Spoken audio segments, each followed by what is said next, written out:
Welcome back everyone, it's Charlie. Marvel just released way more deleted scenes from Spider-Man No Way Home with a bunch of new references and big changes from the theatrical cut, including a bunch of Iron Man Easter eggs, even Ned Leeds' Hobgoblin Easter eggs, so we'll break it all down. There was so much stuff that they tried in this movie, so many deleted scenes, that if they'd included everything, it would have been like a 6-hour movie, which I totally would have sat through. That would have been awesome.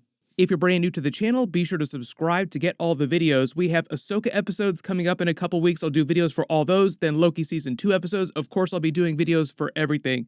But the first big deleted scene, first big thing here, is Willem Dafoe's Green Goblin stealing a whole bunch of Iron Man armor to create a new armor suit for himself after he reveals the Goblin persona's taken over in Happy's apartment and kills Aunt May. There are a couple versions of deleted scenes of what would have happened next between this point in the movie, like when he has the big evil turn where Aunt May dies and all three Spider-Man then fight him and the other Sinister Six villains at the Statue of Liberty, like this whole section of the movie. There are a bunch of completely different deleted scenes that all pretty much take place during this part of the movie.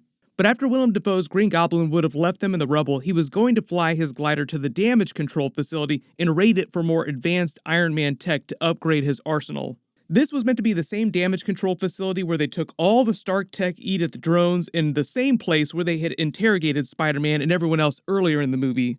Also the same place where that Daredevil and Happy Hogan scene took place later in the movie. Happy, stop sweating. How do you do that? During the first version of this deleted scene, there was Green Goblin stealing Iron Man's armor tech. This looks like the Iron Man Mark VI that he created during Iron Man 2 to be used with that upgraded element based on the Infinity Stone technology. Notice he also has one of the Edith drones. That's how he got the drone, because all the drones were at that same damage control facility. It looks like in this version of the scene, they had planned on having it replace his traditional Green Goblin glider that he had brought with him from Tobey Maguire's universe when he teleported from the MCU for the first spell.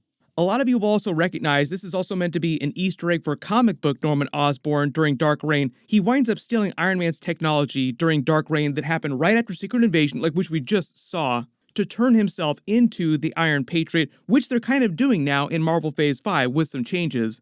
A lot of that original comic book Norman Osborn plot they're giving to Thunderbolt Ross and Val, and he's becoming the President of the United States. But in the original comic book version, Norman Osborn took credit for getting rid of all the bad Skrulls and uses that wave of popularity to take over S.H.I.E.L.D., steal all of Iron Man's armor technology, and creates the Dark Avengers with a bunch of villains replacing normal hero versions of the characters. In the MCU and the upcoming movies, that's basically what's happening during Captain America 4 and the Thunderbolts movie with some more changes. They're doing the Thunderbolts team as a sort of replacement for comic book Dark Avengers, and they're using some other plots to tie into Captain America 4, like the Red Hulk plot. They'd already done a more legit version of Iron Patriot during Iron Man 3, and having the Green Goblin repaint his armor to Iron Patriot accurate armor in Spider-Man No Way Home wouldn't really have made sense in this context. There was another version of the same scene where he does everything the same way, but he winds up repainting the Iron Man armor to more traditional Green Goblin purple color, otherwise same basic scene. Then there was another version of the same basic deleted scene where instead of stealing Iron Man's old armor, he steals Dark Elf armor that Damage Control had been storing at the same facility left over from Thor the Dark World.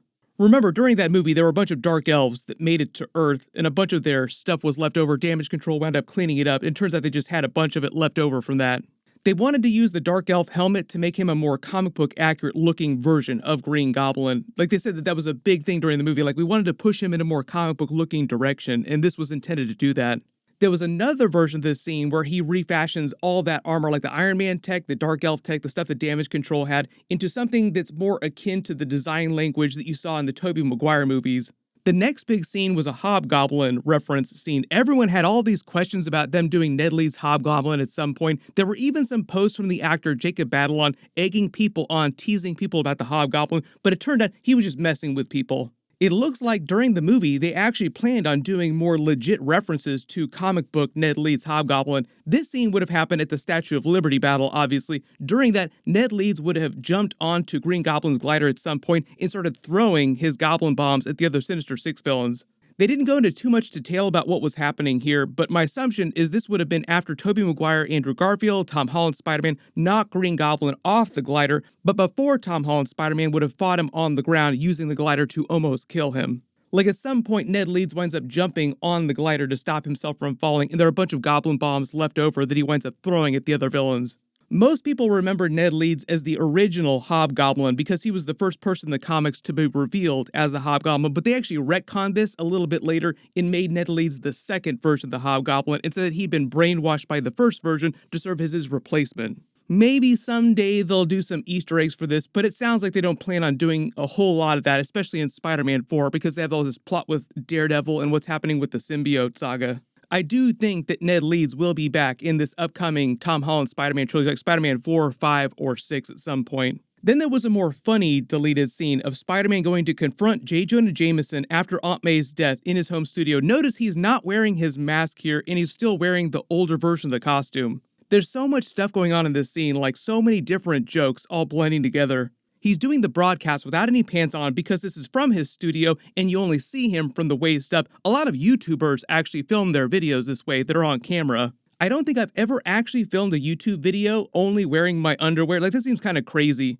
But you'd be surprised at the number of people who do this, or the number of people who wear like really nice clothes for the top half of their body and then just wear shorts in the bottom half. There was a lot of this going on during the pandemic too, where you saw like news broadcasters, like official news, really important people filming videos like this because everybody was working from their homes. The other joke here is that J. Jonah Jameson looks like a total hoarder, like his room here is crazy, and he's a crazy cat person, like the dude version of a crazy cat lady. There are at least 7 different cats that I can see around frame in the background here. Pause the video and let me know if you can spot any other cats that are hiding in the background here. I wouldn't be surprised if there are even more. During the final battle, there was another scene of MJ wearing the Cloak of Levitation, and it would have replaced the scene of Ned Leeds wearing the Cloak of Levitation, but the same basic idea, like same basic thing happening in the scene. He used the Cloak of Levitation to slow his fall, or the cloak helped him to slow his fall. It would have done the same thing for MJ in this other deleted scene. The next new scene is like an extended scene of all 3 Spider-Man on the Statue of Liberty before the actual battle starts. They discuss how lucky they think all the Sinister Six villains are going to be now that they're going to get a second chance in their lives because they're curing them. Peter 3, Andrew Garfield's character, says that he's loving this and says they should do it again.